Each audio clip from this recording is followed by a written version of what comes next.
तो गाइस कैसे हैं आप सब लोग। ग्रीन कार्नेशंस के एपिसोड 73 के साथ हाजिर हो। तो लास्ट एपिसोड के एंड पे हमने देखा था लिंजुई वाइन गार्डिस के साथ एक शिप के ऊपर चला जाता है और उस शिप के ऊपर जो कैप्टन होता है वो पहले तो उन लोगों को ना करता है, लेकिन साथ ही वो जब वाइन गार्डिस की खूबसूरती को देखता है वो कहता है तुम लोग यहाँ पर रुक सकते हो, और वो अंदर से बहुत ज्यादा खुश हो रहे होते हैं कि ये औरत बहुत ज्यादा खूबसूरत है, इसके साथ मजे करेंगे। वाइन गार्डिस हमारे लिंजुई से कहती है क्या तुम्हें वाकई में लगता है कि यहाँ पर रुकना सेफ रहेगा, क्योंकि इन सभी की आंखों में जरा देखो तो सही, ये सभी लोग मुझे किस तरह ठड़कियों की नजर से देख रहे हैं। लिंजुई से कहता है लीडर जाओ जी, तुम वाकई में बहुत ज्यादा खूबसूरत हो रहे हो, तो हम लोग जहाँ पर भी जाएंगे वहाँ पर सभी लोग सिर्फ और सिर्फ तुम्हें घूरने वाले हैं। मुझे नहीं लगता कि हम लोग इस शिप से ज्यादा किसी और जगह पर सेफ रहेंगे। वो दोनों भी यहीं पर खड़े होते हैं कि उस वक्त कैप्टन आगे बढ़ता है और उसे कहता है हम होंग टियान है, मैं इस शिप का कैप्टन हूँ और साथ ही मैं जीजिया अकेडमी हॉल का एक डिसाइपल भी हूँ। वक्त हम सभी लोग इस वक्त मास्टर लीजी की बर्थडे पार्टी के लिए जा रहे हैं, हम लोग वहीं पर जा रहे हैं, तुम लोग हमारे साथ ही जाने वाले हो। तो प्रिंसेस हमारी वाइन गार्ड उससे कहती है तुम्हारा बहुत बहुत शुक्रिया, तुमने हमें अपनी शिप के ऊपर आने दिया। कैप्टन हॉक तुम्हारा बहुत बहुत शुक्रिया। कैप्टन हॉक आगे बढ़ता है ठड़कियों की तरह उसके करीब जाकर उसे कहता है बहुत बहुत वेलकम, लेकिन तुम्हें एक और बात बताएं, हमारे यहाँ पर जीजिया अकेडमी में एक रूल है, यहाँ पर आता है उसे पहले हमारे साथ रजिस्टर करना पड़ता है, तुम्हें हमारे साथ चलना होगा, पहले मेरे साथ अंदर चल के रजिस्टर करो, उसके बाद ही तुम लोग शिप के ऊपर सफर कर सकते हो। उसे कहती है तो काफी ज्यादा अजीब लगता है, क्या सिर्फ अकेले मुझे ही रजिस्टर करने के लिए जाना होगा। फिर साथ ही वो सोच दिया मुझे इसके साथ जाना पड़ेगा, लिंजुई के प्लान को खराब नहीं कर सकते। लिंजुई ने यहाँ पर शिप के ऊपर बोर्ड होने का फैसला किया है, तो मुझे भी इसके साथ जाकर प्लान को आगे बढ़ाना है। एंड गार्डिस कैप्टन के साथ चल पड़ती है, कैप्टन उसे अंदर लेकर आता है और अंदर लेकर आने के बाद वो उसे कहता है हम बस यहीं पर रुकना है। तो मुझे कहती है तो मुझे ये बताओ कि मुझे रजिस्टर कैसे करना है। उसके पास एक स्टैम्प होती है, वो स्टैम्प निकालता है और उसे कहता है मुझे स्टैम्प को तुम्हारे पास यूज करने दो, तुम्हारी प्यारी सी बैग के ऊपर मैं स्टैम्प को यूज करूंगा और उसके बाद से तुम यहाँ पर रजिस्टर हो जाओगी, तुम मेरी हो जाओगी। तो वाइन गार्ड से कहती है कैप्टन हॉन्ग मुझे लगता है कि तुम्हें यहाँ पर सोच समझकर बात करनी चाहिए, क्योंकि मेरा दिल तो पहले से किसी पर फिदा है, मैं यहाँ पर तुम्हारे साथ ये सब कुछ बिल्कुल भी नहीं कर सकती, तुमने यहाँ पर गलत सोच लिया। तो कैप्टन हॉन्ग उसे कहता है अगर तुम बाहर वाले उस लड़के के बारे में बात कर रही हो, मुझे लगता है कि वो तुम्हारे लिए बिल्कुल भी सूटेबल नहीं है। एक तो उसका कल्टीवेशन लेवल काफी ज्यादा लो है और ऊपर से वो हैवी एमी सा, अगर वो यहाँ पर तुम्हें छोड़ने का फैसला नहीं करता तो फिर मुझे उसे जबरदस्ती जान से मारना होगा, मैं उसे मार डालूंगा, क्या तुम यही चाहती हो।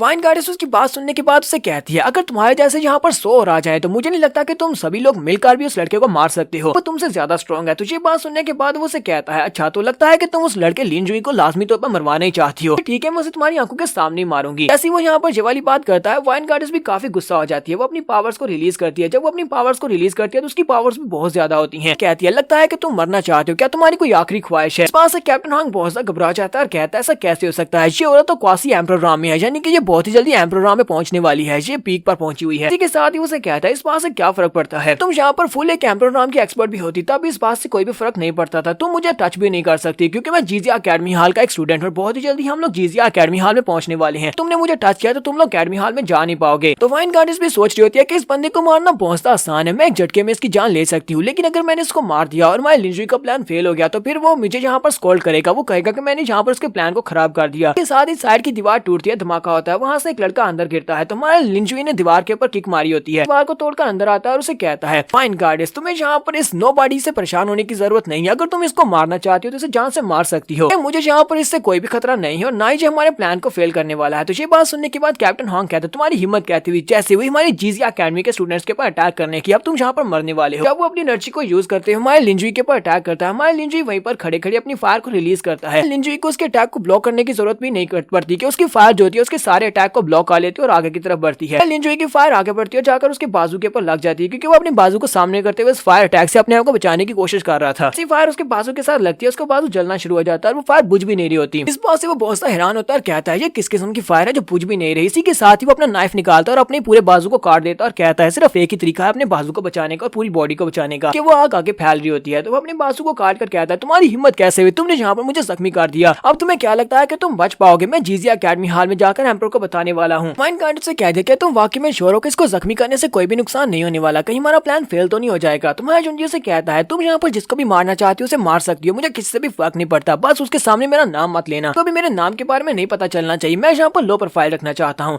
तो वाइन गार्डिस से कहती है अच्छा तो तुम यहाँ पर लो प्रोफाइल रखना चाहती हो, चलो देखते हैं तुम कैसे रखते हो। जुंजी वाइन गार्डिस से कहता है चलो यहाँ से चलते हैं। कैप्टन हॉन्ग टियान अभी वहाँ पर चला चला कर उनसे कह रहा था तुम लोग मुझे इग्नोर नहीं कर सकते, मैं जीजिया अकेडमी का स्टूडेंट हूँ, तुम लोगों ने मेरा बाजू काटा है तो तुम्हें इसका बदला तो चुकाना पड़ेगा। तुम्हारे लिंजुई से कहता है तुम्हें पता है ना कि एम्परर लीजी वो एक बहुत ही मूडी से इंसान है, उनको खुश करना बहुत ज्यादा मुश्किल है, क्या लगता है कि उनकी बर्थडे पार्टी के ऊपर एक शिप जिसके ऊपर लाशें पड़ी हुई है वो वहाँ पर पहुंचेगी तो वो खुश होंगे या नाराज होंगे, तो मुझे ये बताओ। बात सुनती बहुत सा घबरा जाता है और कहता है इसको कैसे पता चला कि हमारे मास्टर बहुत ज्यादा गुस्से वाले हैं और उन्होंने अगर यहाँ पर लाशों से भरी हुई शिप देख ली तो वो बहुत ज्यादा गुस्सा हो जाएंगे, सबसे पहले तो मुझे ही मारेंगे। लिंजुई से कहता है तुम्हारी मैंने एक बाजू को काटा है, तुम इसको एक बहुत बड़ी वार्निंग समझो। अब चुपचाप यहाँ से दफा हो जाओ, इससे पहले कि मैं यहाँ पर तुम्हें मार डालूं, क्योंकि अगर मैं यहाँ पर तुम्हें मारना चाहूँ तो मैं बड़ी आसानी से तुम्हें मार सकता हूँ, दफा हो जाओ। तो वो वहाँ से भाग जाता है। के बाद इनकी शिप जीजिया अकेडमी हॉल के बाहर लैंड करती है। तो मैं शुनजी कहता तो फाइनली हम लोग यहाँ पर पहुंच आए हैं। वाइन गार्डियंस के साथ चलता हुआ बढ़ते हॉल की तरफ जा रहा होता है। तो वाइन गार्डियंस से कहती है यहाँ पर तो बहुत सारे गेस्ट आए हुए हैं। शुनजी से कहता है यहाँ पर ये सारे के सारे गेस्ट इसलिए आए हुए हैं क्योंकि मास्टर लीजी जो है वो एक ट्रेनर है एम्परर्स डिसेंडेंट्स के। सभी लोग यहाँ पर इसको गिफ्ट देने के लिए आए हैं ताकि ये मास्टर लीजी की फेवर ले सके, क्योंकि वो बहुत ही पावरफुल बैकग्राउंड से यहाँ पर आए हैं। वजह से इन सभी लोगों को यहाँ पर उसके लॉफ्टी स्टेटस से फायदा उठाना है। वाइन गार्डियंस से कहते तो मुझे ये बताओ कि तुमने वो गिफ्ट तैयार कर लिया? तुमने कहा था ना कि तुम सेक्रेट आर्ट पिल बनाने वाले हो, तुमने वो बना लिया? तुम्हारा लिंजी से कहता हाँ क्यों नहीं, मैंने उसको बना लिया है। मास्टर लीजी बहुत ज्यादा बुढ़ा है, वो मरने वाला है और उसे यहाँ पर क्या चाहिए, एक अंधे को 2 आंखें चाहिए और एक मरने वाले इंसान को आगे जिंदगी बढ़ानी है। इस पिल की मदद से वो कम से कम 3 साल और जी पाएगा। लिंजी वाइन गार्डियंस बातें करते हुए जब आगे पहुंचते हैं, मेन हॉल के पास पहुंचते हैं, तो वहाँ पर जो गार्ड खड़ा था वो उनसे कहता है तुम दोनों यहीं पर रुको, मुझे ये बताओ कि तुम लोग कौन से सेक्टर से यहाँ पर आए हो। वाइन गार्डियंस से कहती है हम लोग किसी भी क्लैन या सेक्टर से नहीं आए, लोग बस यहाँ पर तुम्हारे मास्टर से मिलने के लिए आए हैं ताकि हम लोग मास्टर लीजी को गिफ्ट दे सके। हम लोग उनकी बर्थडे पर उसे कंग्रेचुलेशन करने के लिए, साथ उसे गिफ्ट देने के लिए आए हैं। हम लोग अंदर जा सकते हैं? तो वो गार्ड उनसे कहता है तुम लोग ना ही किसी क्लैन से हो ना ही किसी सेक्टर से हो, अगर तुम लोग अंदर जाना चाहते हो तुम्हें यहाँ पर 3 मिलियन ग्लोरियस पर्ल देने पड़ेंगे, वो भी एक इंसान के हिसाब से, कि तुम्हें 6 मिलियन देने पड़ेंगे। लिंजी से कहता है मेरे पास तो कोई भी पैसा बिल्कुल भी नहीं है। गार्डियंस कहती है अच्छा ठीक है, तुम्हें यहाँ पर पे करने की जरूरत नहीं, मैं दोनों के लिए पे करती हूँ। तो वो पूरे 6 मिलियन उसके सामने रख देती है। लिंजी से कहता है ये तो बहुत ही अच्छी बात है कि मेरे पास तुम्हारे जैसी एक बहुत ही प्यारी डियर सिस्टर है, अब हम लोग अंदर चलें। तो वो गार्ड उनसे कहता है तुम अंदर जा सकते हो। लिंजी और वाइन गार्डियंस जैसे वहाँ से आगे जाने लगते हैं, होंगटियान वहाँ पर पहुंच जाता है, चिल्लाकर कहता है यहीं पर रुक जाओ। गार्ड से कहता है कैप्टन होंग तुम्हारे बाजू के साथ क्या हुआ? तो वो उसे कहता है रास्ते में आते हुए मेरा सामना कैंप्रो लेवल के मॉन्स्टर के साथ हो गया था, जिसकी वजह से उसने मेरा बाजू काट दिया। मैंने उसके साथ बहुत ही जबरदस्त फाइट की, फाइट के नतीजे में मेरा बाजू काटा है। साथ ही वो उसे कहता है मेरे बाजू को छोड़ो, मुझे लगता है कि ये बंदे यहाँ पर किसी अल्टेरियर मोटर के साथ आए हैं, मुझे लगता है कि पहले तुम्हें यहाँ पर इनके गिफ्ट को चेक करना चाहिए क्योंकि ये किसी भी सेक्टर या क्लैन से नहीं है। वो उसे कहता है ठीक है मास्टर, मैं अभी इनके गिफ्ट को चेक करता हूँ। तो आगे बढ़ता है। लिंजी से कहता है मास्टर क्या मैं आपके गिफ्ट को चेक कर सकता हूँ, क्या आप कौन सा गिफ्ट लेकर जा रहे हैं? तो मैं लिंजी से कहता हाँ क्यों नहीं, चेक कर सकते हो। इसके हाथ में वो बॉक्स थमा देता है जिसके अंदर सेक्रेट आर्ट पिल रखी होती है। गार्ड उस पिल को ओपन करता है और कहता है तुम वाकई में श्योर हो कि ये जेन्युइन पिल है? मुझे तो इसके अंदर से कोई भी किसी किस्म का भी ओरा महसूस नहीं हो रहा, कोई भी स्मेल नहीं आ रही। तो कैप्टन होंग उसे कहता है गार्ड अब जबकि तुम यहाँ पर बाहर से इसको देख नहीं पा रहे कि ये पिल किस किस्म है या फिर इसके अंदर से कौन सी एनर्जी निकलने वाली है, तो क्यों ना तुम इसको सेंटर से 2 हिस्सों में काटो, हो सकता है कि इसके अंदर पॉइजन हो।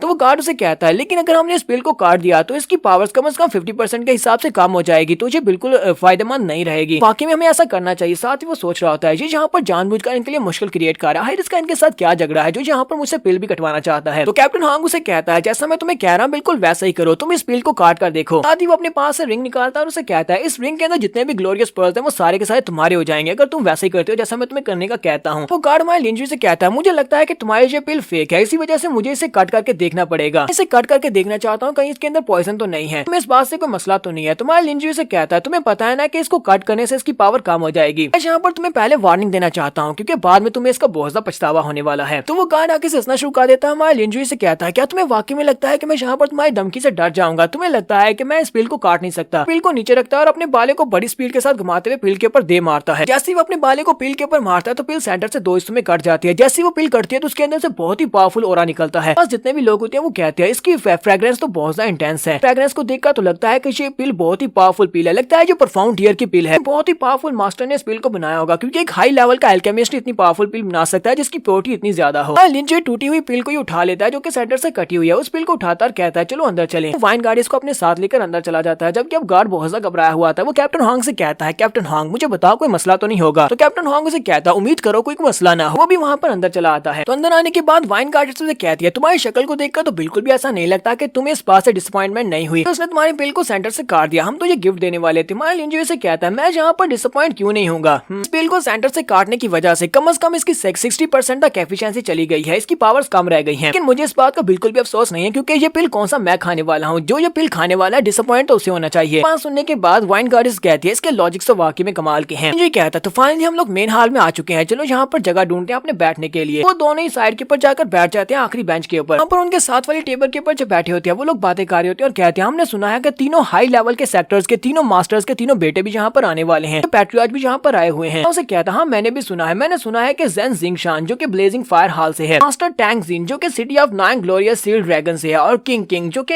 एम्परर सेक्टर से है, वो सभी लोग भी यहाँ पर आने वाले हैं। वो सभी लोग मास्टर ली के पर्सनल डिसाइपल हैं, यहाँ पर अपने मास्टर के लिए गिफ्ट लेकर आएंगे। साथ ही वो लोग यहाँ पर बैटल की बात भी कर रहे होते हैं क्योंकि यहाँ पर 15 दिन के बाद एक बैटल होने वाली है जिसे एम्परर्स डिसेंडेंट बैटल कहते हैं। लगता है कि ज़ेन जिंगशान यहाँ पर इस बैटल को जीत लेगा क्योंकि वो काफी स्ट्रॉन्ग है। दूसरा साथी उसे कहता उम्मीद करो कि वो यहाँ पर इस कंपटीशन को ना जीते क्योंकि ये फायर ब्लेजिंग हाल के लोग बहुत ज्यादा एरोगेंट हैं। गार्डियंस फिर से माय लिंजू से कहती है जहाँ पर तो बहुत सारे लोग आए और सभी के पास बहुत सारे गिफ्ट है, क्या तुम वाकई में ये कटी हुई पिल मास्टर को देने वाले हो? तो लिंजू से कहता है हाँ मैं देने वाला हूँ, मैंने इस पिल को थोड़ी ना काटा है, मैं तो साबित पिल लेकर आया था, किसी ने इसको काटा है, तो इसके अपने ही गार्ड ने काटा है। तो उन्हें कहा जाता है कि इंपीरियल मास्टर लीजी यहाँ पर आ चुके हैं, तो यहाँ पर मास्टर लीजी की एंट्री हो चुकी है। तो नेक्स्ट एपिसोड में देखेंगे हमारा लिंजू जब कटी हुई पिल उसके सामने रखेगा तो वो कैसे रिएक्ट करेगा। स्टोरी एक्सप्लेनेशन अच्छी लगी हो तो कमेंट करके जरूर बताइएगा। चैनल को सब्सक्राइब कर दे, वीडियो को लाइक और शेयर कर दें। शुक्रिया।